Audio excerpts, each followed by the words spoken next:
Crime alert, जुर्म के खिलाफ आवाज।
नाश्ता बना रहे हो?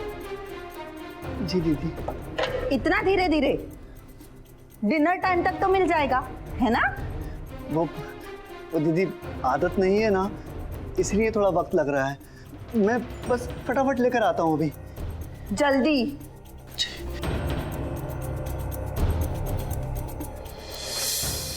त्रिशा, तुमने मेरे ड्राइवर को घर के काम में लगा दिया है। मुझे रोज ऑफिस के लिए लेट हो जाता है।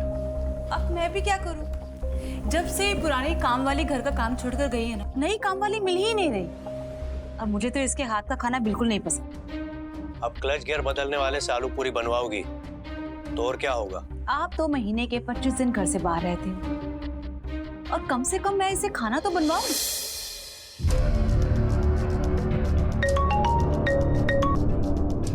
हेलो, क्या क्लाइंट पहुंच भी गया? आधा घंटा पहले? मैं बस अभी आ रहा हूं। विनोद, गाड़ी निकालो। Yes sir. रुको। जी भाभी। काटा चम्मच ऐसे नहीं, ऐसे रखे जाते हैं। समझ में आया? सॉरी भाभी। त्रिशा, प्लीज रहने दो ना, देर हो रहा है मुझे। जीजू, आप घर के मामले में नहीं बोलेंगे तो अच्छा रहेगा ना? ठीक है, तुम दोनों को जो करना है करो, मुझे देर हो रही है। मैं खुद ड्राइव करके जा रहा हूँ।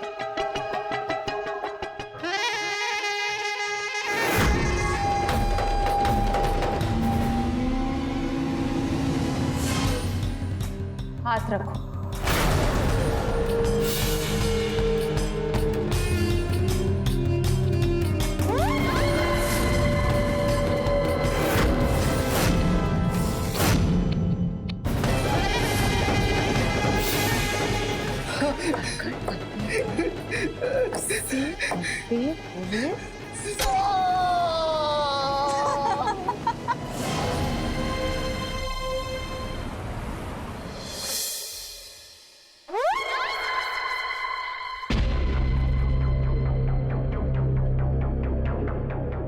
भाभी, मैंने घर का सारा काम कर दिया। तो अब सर पे खड़े होके नाचोगे?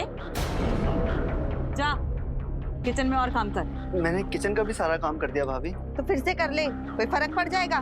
दीदी, वो आज 5 तारीख है।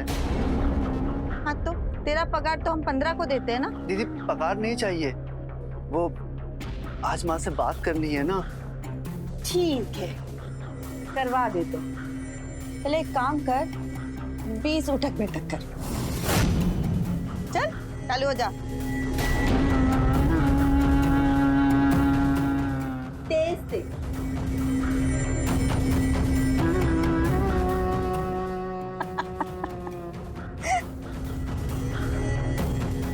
चल बस कर। ये ले, तेरे पास सिर्फ 2 मिनट है, जल्दी से कर ले बात।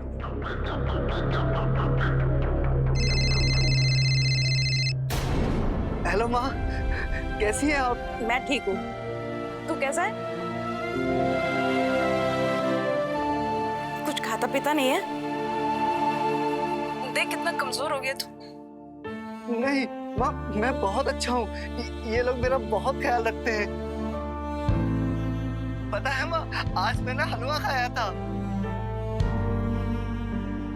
अच्छा, आपके पैरों का दर्द कैसा है अब? तू मेरी चिंता मत कर, तू अपना ख्याल रख। हाँ माँ। ए, तेरे पास आखिरी के 10 सेकंड्स है, जल्दी से बात खत्म कर। 10। अच्छा माँ, आप मेरी बिल्कुल चिंता मत करना, आप अपना ख्याल रखना, ठीक है? और दवाई लेते रहना टाइम पर, ठीक है माँ? तू भी अपना ख्याल रखना बेटा।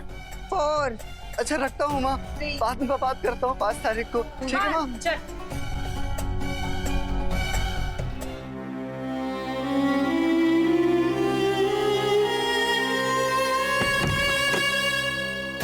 मैम साहब,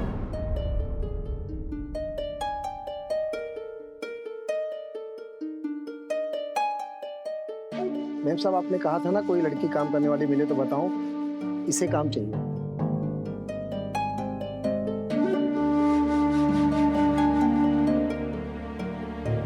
ठीक है, तुम जाओ। जी।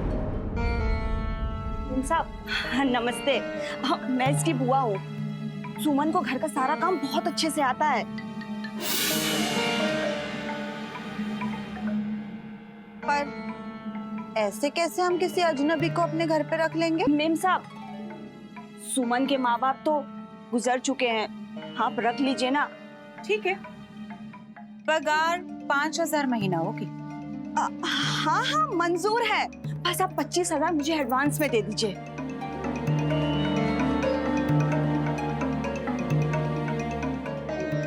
15,000। हाँ हाँ मंजूर है, चलेगा, मैं लेकर आती हूँ।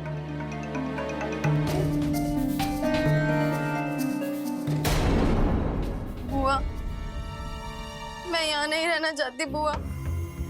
सुमन, तेरा भला बुरा मैं तुझसे बेहतर समझती हूँ, बस तू यहाँ मन लगाकर काम करना, कोई भी शिकायत का मौका आने नहीं पाए, समझी ना? ये रहे तुम्हारे पैसे। हाँ, क्या बात है। चलो अच्छा हुआ, कम से कम मेरा बैंड तो नहीं बजेगा अब।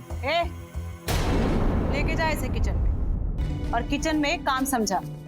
वैसे भी तेरे हाथ का बना हुआ खाना खा के पक गए हैं हम लोग, अब इसके हाथ का जादू देखते हैं।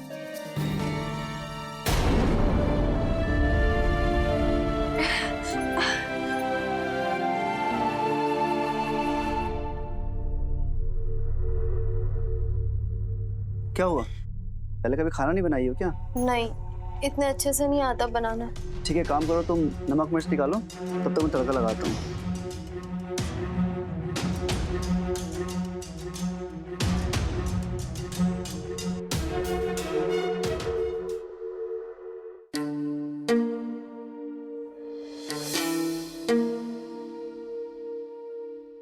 ए, तुझे दिख नहीं रहा यहाँ पानी नहीं है टेबल पर? जा पानी लेके आ।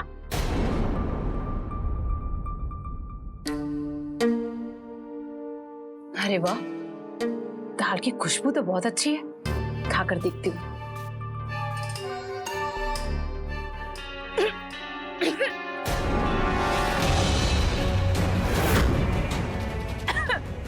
पानी दे। इतनी मिर्ची, पूरा डब्बा लट गया क्या? सॉरी बोल। माफ कर दीजिए दीदी, हमारे घर में सब तीखा खाना खाते हैं, इसलिए हमने उसी हिसाब से बनाया। माफ कर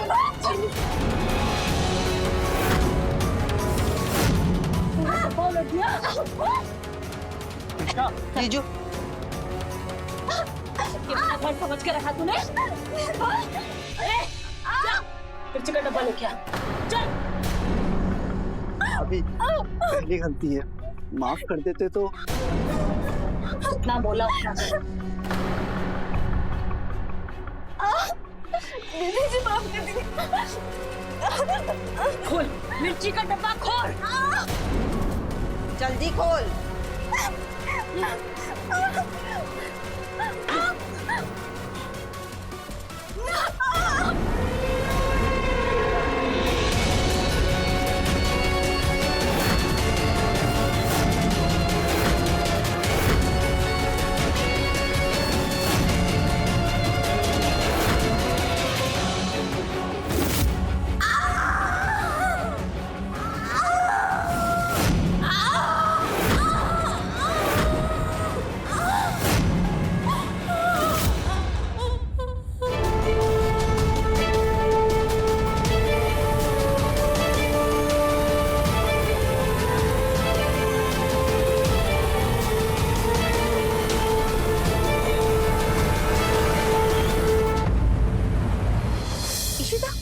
ये साड़ी कैसी है? ये तो बहुत सुंदर है दीदी, बहुत जचेगी आपको। तो ठीक है, आज शाम को किटी पार्टी में मैं यही साड़ी पहनूं। परफेक्ट। ए कामचोर, तेरा अभी तक पोछा खत्म नहीं हुआ? इधर आ।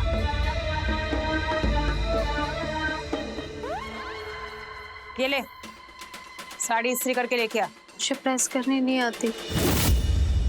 वैसे दीदी आपने ना इसका नाम बिल्कुल सही रखा है, कामचोर।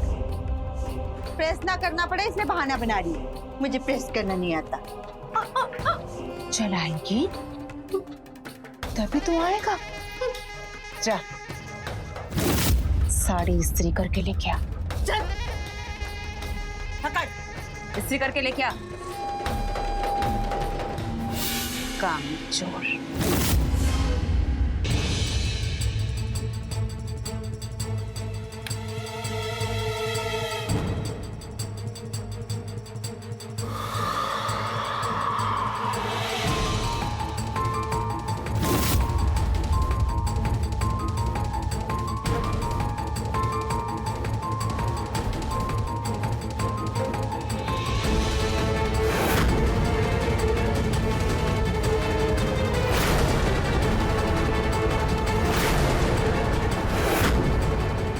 क्या कर दिया तूने?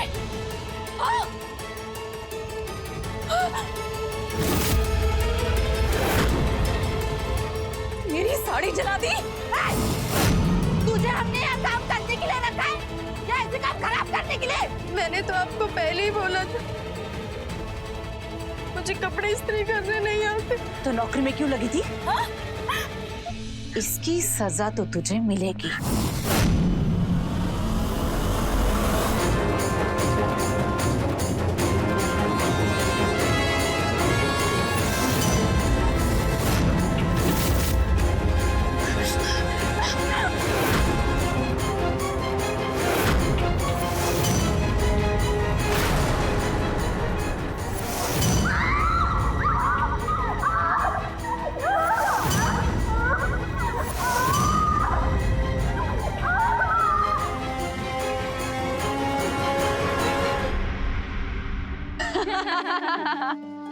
तो ये है मेरा कलर। ओ, ये रिवर्स। तुझसे कहा था मैंने, संभाल के काम करना। अपने आप तो हाथ जलवा के बैठ गई, सारा काम मुझे करना पड़ रहा है। बार बार ट्रे लेके मैं जा रहा हूँ। ये कोल्ड ड्रिंक।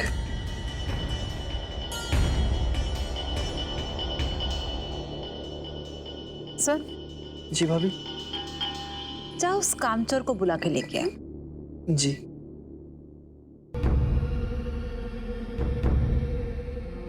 जाओ, तुम्हें भाभी ने बुलाया है।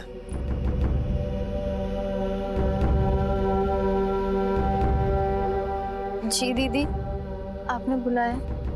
हमने सोचा कि तुम्हारे हाथों में मेहंदी लगा देते हैं, क्योंकि आजकल तुम कुछ खास काम तो करती नहीं हो। चलो।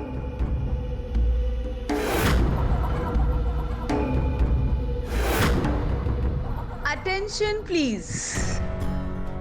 मिलिए हमारे फैमिली की नई स्टाफ मेंबर। इसने आज हमारी 25,000 रुपए की नई साड़ी जला दी।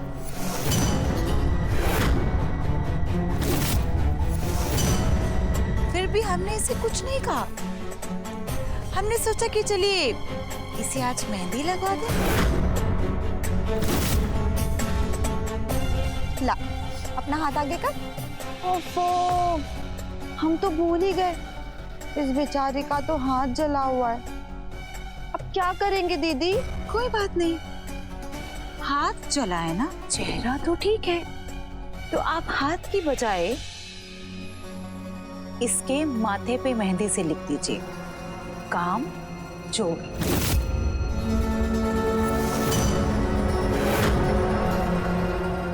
आप लगाइए मेहंदी।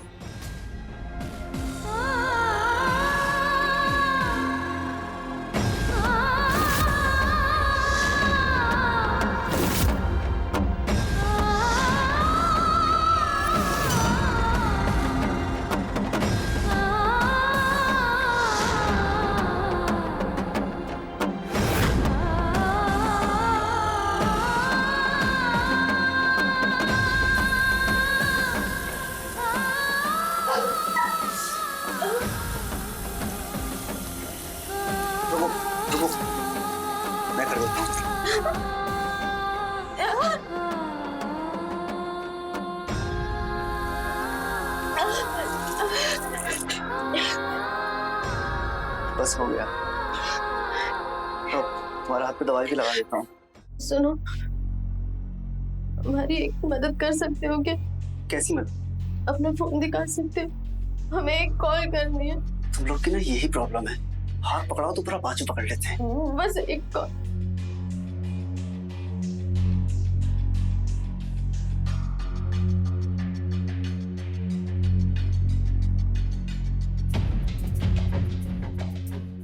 ये लो, जल्दी से बात कर लो, इससे पहले कोई आ जाए। जाओ।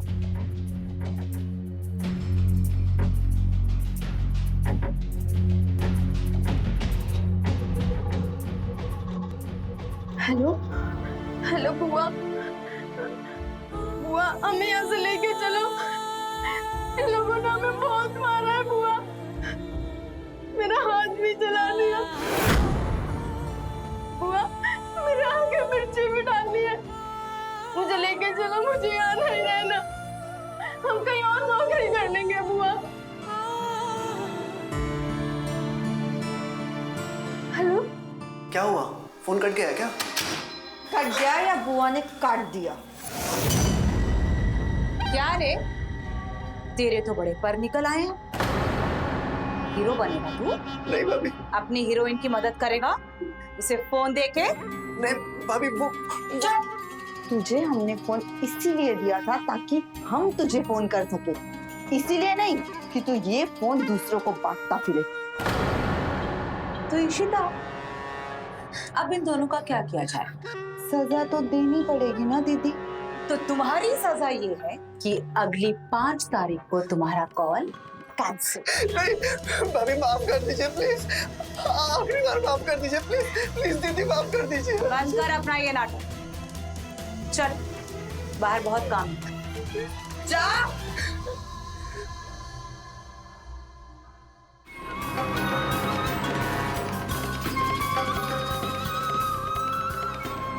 तू अब हमारे साथ चल।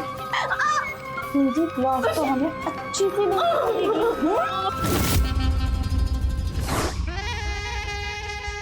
इशिता चल गेम खेलते हैं। 2 निशाने तू लगाएगी और 2 निशाने में, देखते हैं सेब कौन गिरा पाता है। दीदी पहले मैं निशाना लगाती हूँ। हाँ।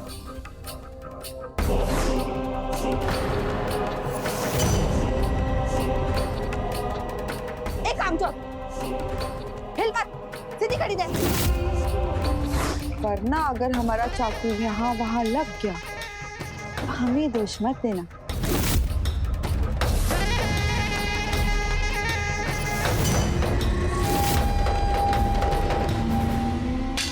ओ दीदी गलत हो गया, आप लगाओ।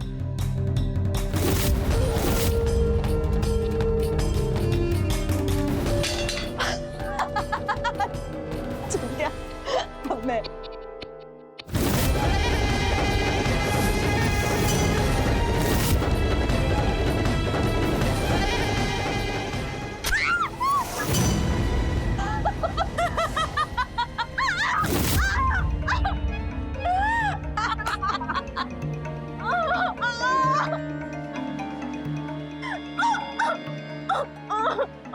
तेरी किस्मत अच्छी क्योंकि ये चाकू तेरे हाथ में, सीने में नहीं। अगर से अपनी बुआ या किसी को फोन करने की हिम्मत की ना तो सर पे सेब नहीं लटकेंगे, तू लटक जाएगी, और वो भी पंखे से, समझी? नमस्कार, मैं सुधा चंद्र क्राइम अलर्ट के एक और दिल दहला देने वाले एपिसोड में आप सबका स्वागत करती हूँ। कुछ लोग जुर्म और अपराध का रास्ता अपनी मजबूरी की वजह से अपनाते हैं। कुछ अपराधियों के लिए ये शौक समान होता है। ये दोनों बहनें त्रिशा और इशिता में आपराधिक प्रवृत्तियां थी जो रोजमर्रा की जिंदगी में तभी बाहर आ जाती थी जब वो अपने घर में काम करने वालों पर अत्याचार करते थे, और वक्त के साथ साथ उनकी यह आपराधिक हिंसा एक संगीन रूप लेने लगी थी। लोगों को प्रताड़ित करने में इन्हें जो सुख की अनुभूति होती थी, उससे यह साफ जाहिर होता है कि ये दोनों बहन एक सभ्य समाज के लिए खतरा है। अब वक्त के साथ साथ क्या सुमन और विनोद इन दोनों बहनों के चुंगल से बच निकल पाएंगे या फिर इस दलदल में धंसते चले जाएंगे?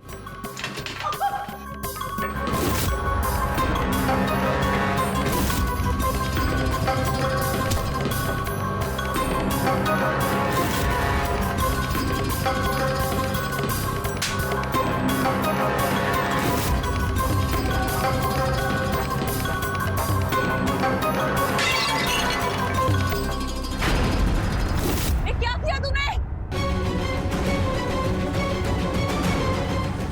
मेरा डिनर सेट तोड़ दिया।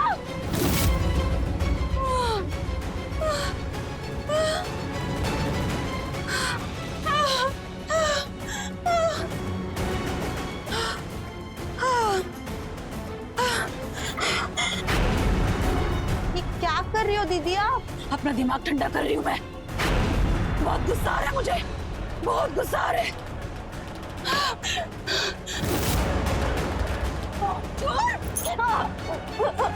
आज तो मैं तुझे मार डालूंगी, मार डालूंगी तुझे।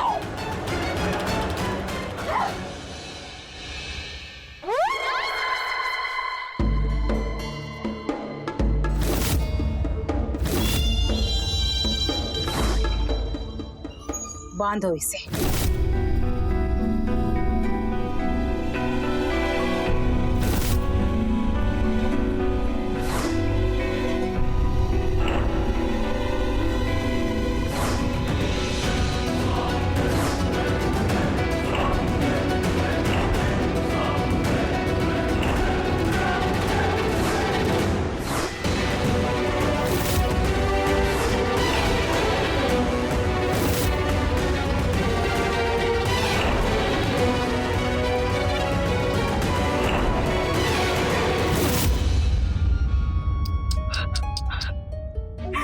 लग रही है।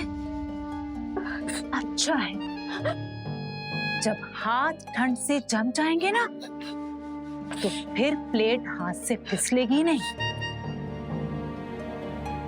और ये ज्यादा कांपने का ड्रामा करने की जरूरत नहीं है। 2-3 घंटे में बर्फ पिघल जाएगी। तब तक यही बैठी रहो चुपचाप। जी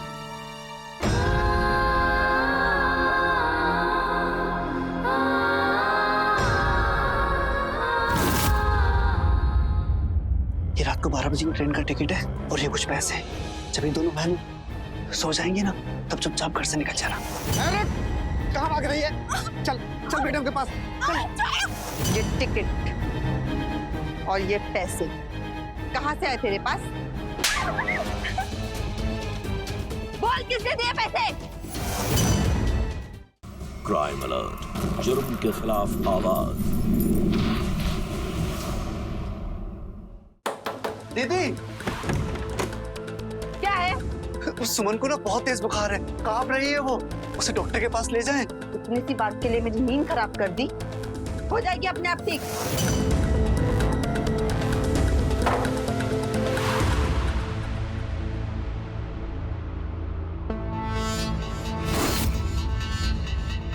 सुमन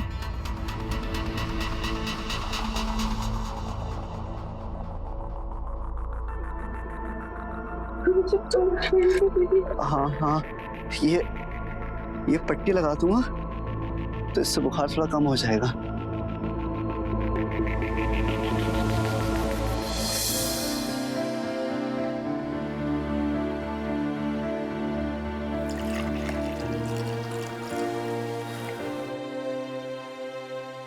सुमन उठ जा, उठो, संभाल के। ये लो, इससे तुम्हारा बुखार उतर जाएगा।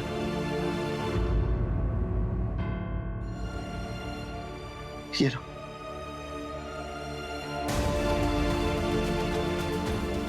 बस और बर्दाश्त नहीं होता। ऐसी जिंदगी जीने से अच्छा है मैं अपनी जान खुद ले लूं। चुप, खबरदार जो ऐसी बात दोबारा की तो। पहले ये दवाई और दूध पी लो। हाँ पी लो।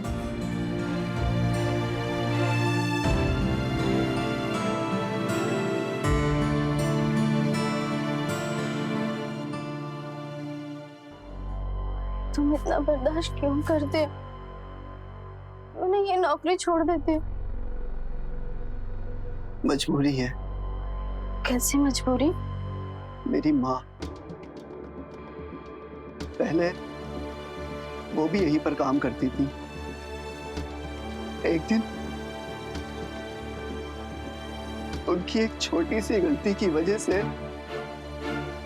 इन दोनों बहनों ने उन्हें बहुत पीटा।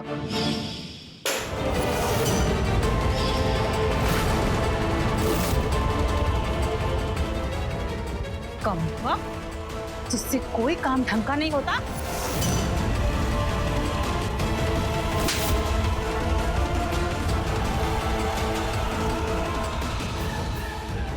मजा चखाती हूँ तुझे। के लिए अपाहिज हो गई। उन्होंने इतना सब कुछ किया तुम्हारी माँ के साथ, तुमने कुछ नहीं किया?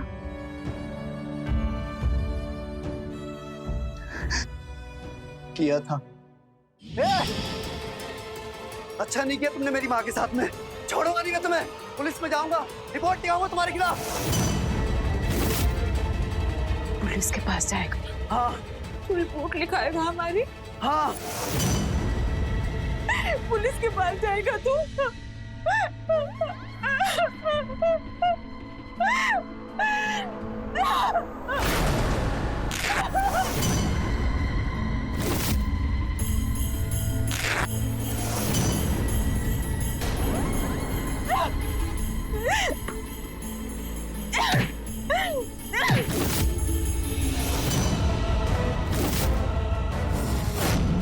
पुलिस को फोन कर और कह दे कि ये दरिंदा मेरी इज्जत लूटने की कोशिश कर रहा था। पुलिस ने मुझे गिरफ्तार कर लिया। 5 दिन मुझे जेल में रखा। उसके बाद इन दोनों बहनों ने मेरी जमानत करवा दी, पुलिस की नजरों में महान बनने के लिए। पुलिस ने मुझे वार्निंग देके छोड़ दिया। इसी वजह से मैं पुलिस के पास भी नहीं जा सकता, क्योंकि उस हादसे के बाद कौन यकीन करेगा मुझ पर। और तुम्हारी माँ? इन दोनों ने उन्हें किसी वृद्धाश्रम में रखवा दिया है। तो मुझे पता भी नहीं कि वो कौन से वृद्धाश्रम में है। हर महीने की 5 तारीख को मेरी वीडियो कॉल पे सिर्फ बात करवाती है। उस 2 मिनट के फोन कॉल के लिए तो ये सब कुछ बर्दाश्त कर रहा हूँ। मतलब अगर तुम इनका कहना नहीं मानोगे तो ये मेरी माँ का इलाज बंद करवा देंगी।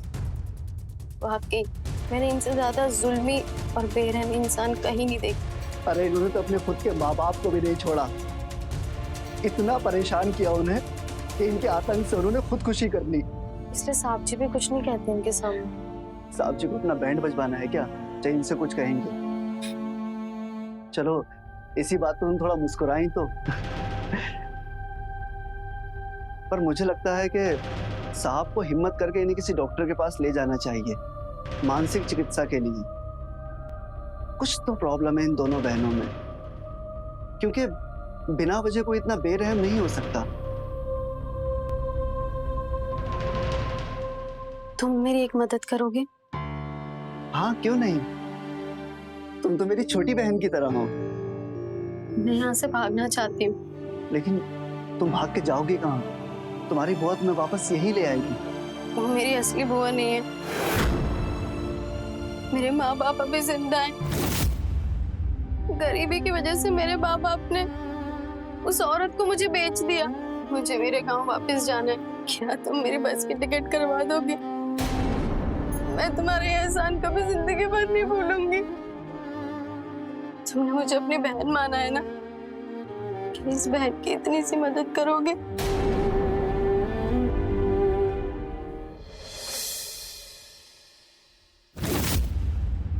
सुमन, ये रात को 12 बजे की ट्रेन का टिकट है और ये कुछ पैसे हैं। जब ये दोनों बहन सो जाएंगी ना, तब चुपचाप घर से निकल जाना, ठीक है? रुको जल्दी, ख्याल रखो।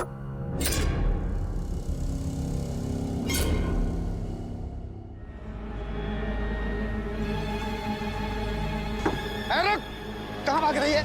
चल चल मैडम के पास चल। मैडम जी, मैडम जी।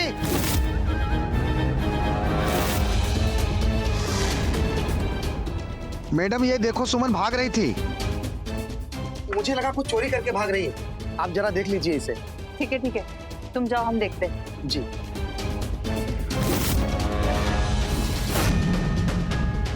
अंदर आ। इशिता, इसका बैग चेक कर।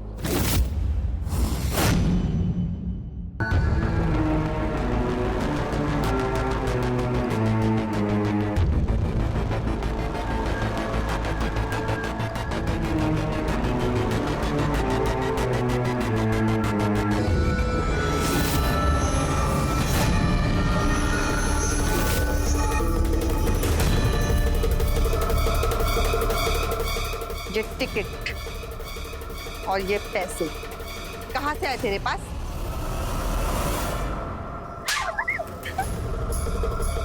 बोल किसने दिए पैसे?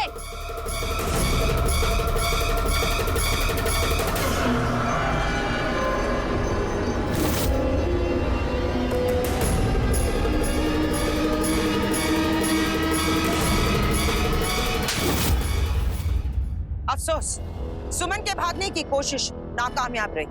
उसकी इस बगावत के लिए सुमन और विनोद को क्या सजा मिलने वाली, इसकी तो हम कल्पना भी नहीं कर सकते।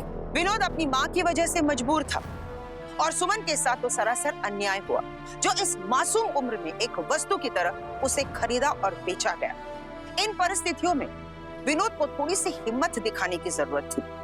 कानून की मदद लेकर इस अन्याय और अत्याचार को रोकना चाहिए था, क्योंकि जुर्म सहने वाले की खामोशी जुर्म करने वालों की हिम्मत को और मजबूत बना देती।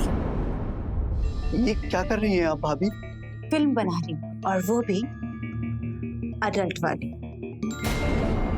चल, कपड़े उतार इसके।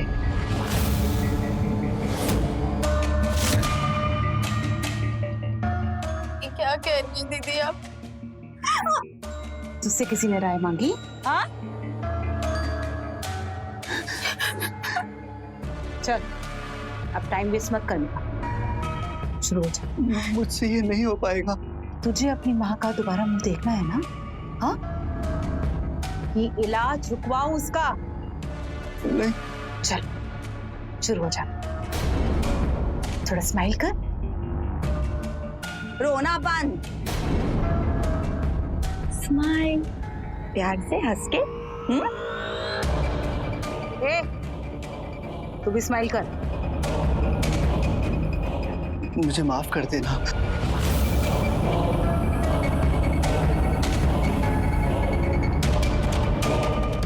अगर तेरा हाथ रुका तो सोच ले तेरी माँ का इलाज भी रुक जाएगा। तो चल फिर।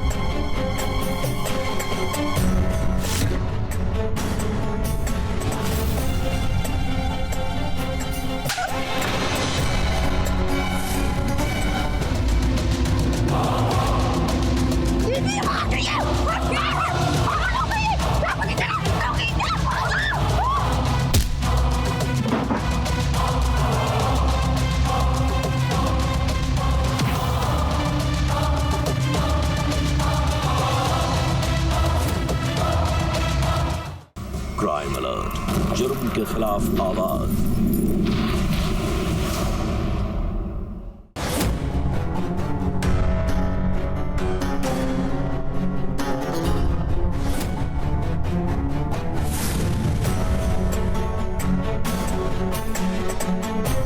तुम तो कह रही थी कि तुम्हारी भतीजी बहुत ही संस्कारी है।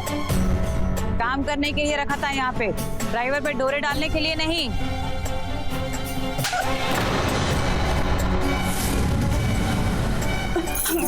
मेम साहब, इसकी तरफ से मैं आपसे माफी मांगती हूँ। दोबारा ऐसे कोई भी गलती का आपको मौका नहीं दूंगी। अगर दोबारा गलती हुई तो तुम्हें यहाँ नहीं बुलाएंगे, सीधा थाने बुलाएंगे, समझी? भाभी, आज 5 तारीख है। पता है।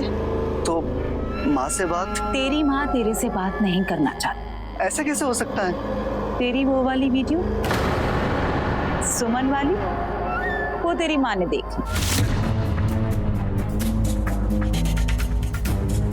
आपने वो वीडियो माँ को भेज दी? हाँ, और क्या, उन्हें भी तो पता चले उनका बेटा जवान हो गया है। अच्छा सुन, अभी तक हमने वीडियो भेजी नहीं है, लेकिन कभी भी भेज सकते। अगली बार तूने उसकी मदद करने की कोशिश भी की ना, याद रखना तेरी वीडियो, समझा? चल जा।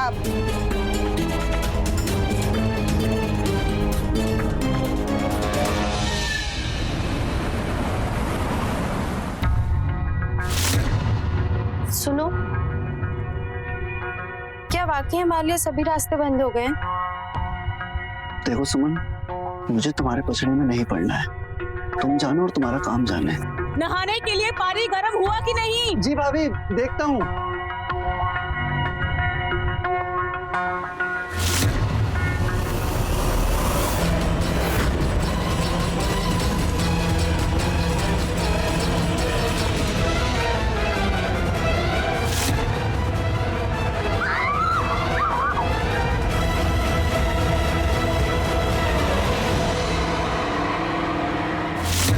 बस अब और अत्याचार नहीं सहेंगे हम, नहीं रहेंगे इस नर्क में।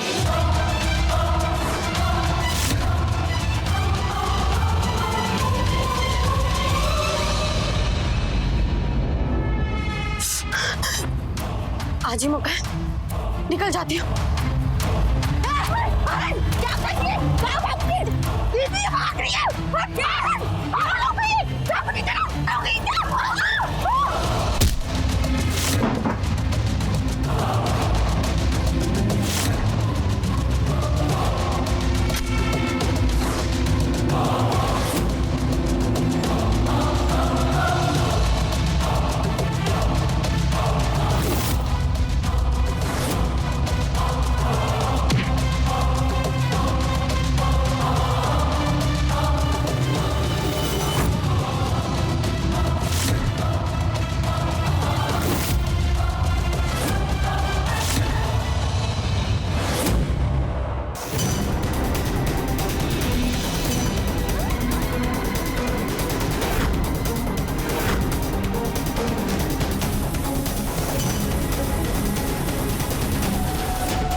क्राइम अलर्ट, जुर्म के खिलाफ आवाज।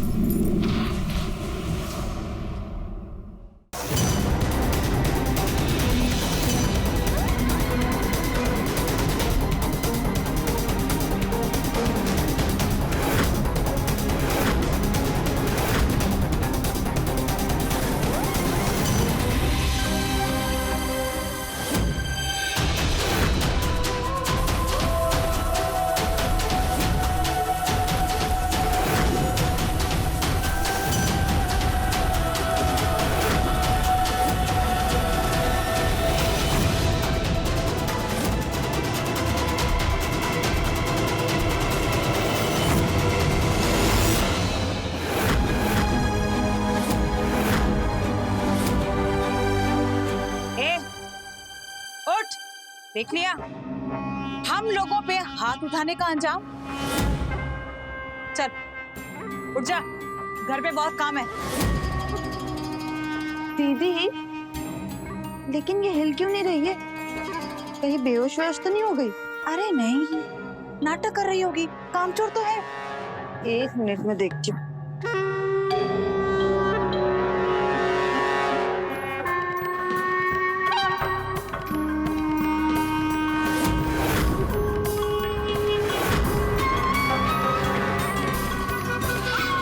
दीदी, इसकी सांस नहीं आ रही है, ये मर गई। क्या मर गई? लो अब ये नया झमेल, अब फिर से नई नौकरानी ढूंढनी पड़ेगी। दीदी, नौकरानी का छोड़ो, ये सोचो अब इसका क्या करेंगे? लोगों से क्या कहेंगे अब हम? लोगों से नहीं, पुलिस।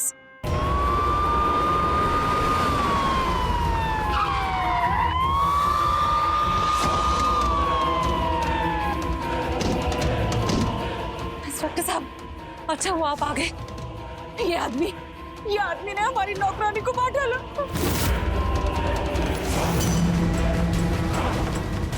ये देखिए, ये झूठ है।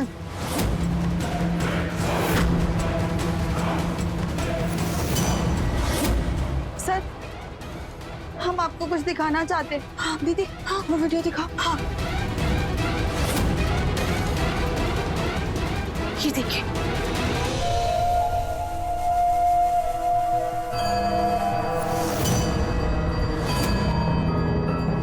और सर, जब हमने इसे रोकने की कोशिश की तो ये देखिए, इसने चाकू से हम पर हमला कर दिया सर। उसके बाद इस आदमी ने उबलता हुआ पानी डाल दिया सुमन पर। एक मिनट इंस्पेक्टर साहब, एक वीडियो मैं भी आपको दिखाना चाहता हूँ। ये देखिए,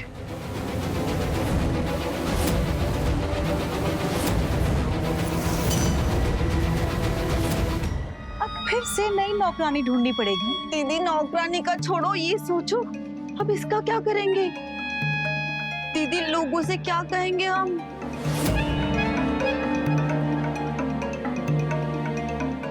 लोगों से नहीं, पुलिस से। पुलिस को ये बताएंगे कि हमारी लाख कोशिशों के बावजूद हम विनोद को नहीं रोक पाए सुमन का खून करने से। दीदी, योर माइंड ब्लोइंग।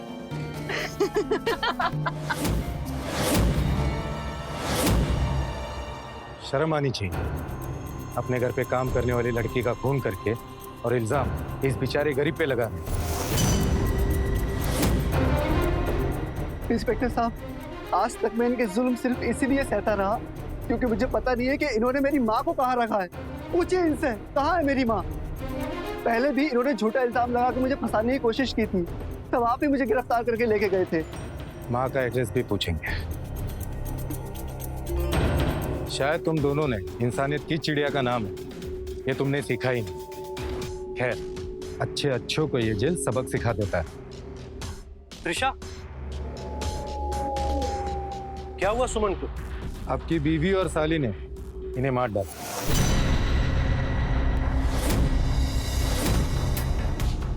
गिरफ्तार करो इन दोनों को और बॉडी पोस्टमार्टम को भेज दो।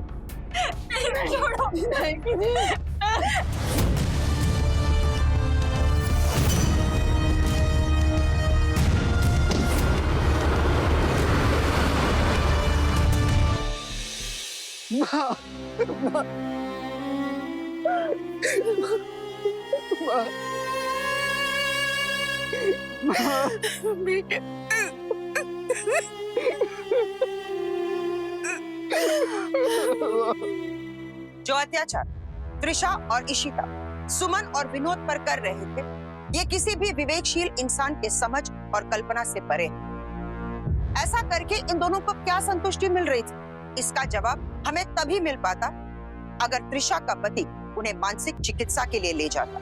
मगर अफसोस, ऐसा कुछ भी नहीं हुआ। ये दोनों सरफरी बहनों के आतंक से सुमन और विनोद छुटकारा पाना चाहते थे। हालांकि विनोद को जिंदगी ने एक मौका दिया, लेकिन सुमन को इसकी कीमत चुकानी पड़ी अपनी जान गंवा के।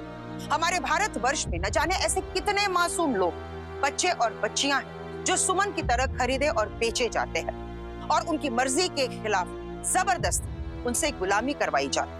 जानवरों से भी बदतर सलूक किया जाता है इन लोगों के साथ, और कुछ इसी तरह बहुत ही दुखदायक अंत हो जाता है उनकी जिंदगी का। इसलिए ये हमारा कर्तव्य बनता है कि जब भी हम किसी को अपने घर में काम पर रखते हैं तो ये जांच पड़ताल जरूर करें कि वो नाबालिग ना हो या फिर किसी गैर कानूनी तरीके से उन्हें बेचा या खरीदा नहीं गया हो, क्योंकि हमारी थोड़ी सी सतर्कता किसी मासूम की जिंदगी को बचा सकती है। इसी संदेश के साथ मैं सुधा चंदन आपसे विदा लेती हूँ, इस वादे के साथ कि हम फिर मिलेंगे जुर्म की एक नई कहानी के साथ क्राइम अलर्ट के अगले एपिसोड। तब तक के लिए आप सेफ रहें, अलर्ट रहें और देखते रहिए क्राइम अलर्ट, जुर्म के खिलाफ आवाज।